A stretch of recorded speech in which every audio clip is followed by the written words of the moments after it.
प्रभू येशू ख्रिस्ताच्या अतिप्रिय नावात सर्व प्रियजनास प्रेमपूर्वक अभिवादन. मनुष्य हा जन्माचा पापी आहे आणि मनुष्याला त्याच्या पापाच्या क्षमेसाठी पश्चातापाची गरज असते. पश्चाताप म्हणजे जेव्हा मनुष्याला त्याच्या पापाची जाणीव होते, त्यामुळे त्याच्या अंतःकरणात खरोखरीचे दुःख होते आणि तो अंतःकरणापासून बदलतो, ह्याला पश्चाताप म्हणतात.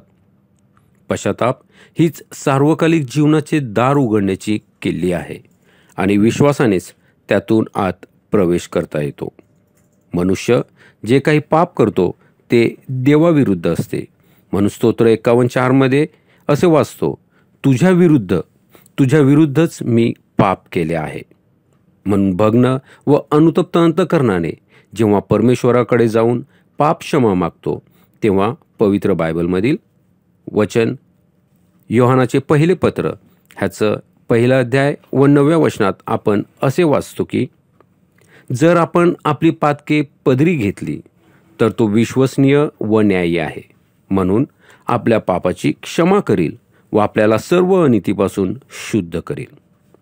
पापी मनुष्याला पाप क्षमा मिळावी म्हणून देवाने प्रभू येशू ख्रिस्ताला मनुष्य रूपाने ह्या जगात पाठवून मानवाच्या पापासाठी वधस्तंभावर अर्पण केले. आज जो कोणी मृत्युंजय प्रभू येशू ख्रिस्ताच्या बलिदानावर विश्वास ठेवून पश्चातापी अंतःकरणाने पाप कबूल करतो, त्याच्या पापाची त्याला क्षमा मिळते व त्याचे तारण होते. परमेश्वर विश्वसनीय व न्यायी आहे. जो पश्चातापी अंतःकरणाने त्याच्याकडे येतो, त्याला तो पापाची क्षमा करतो. आपल्या पापाच्या क्षमेसाठी त्याच्याकडे जाण्यास आपण तयार आहात का?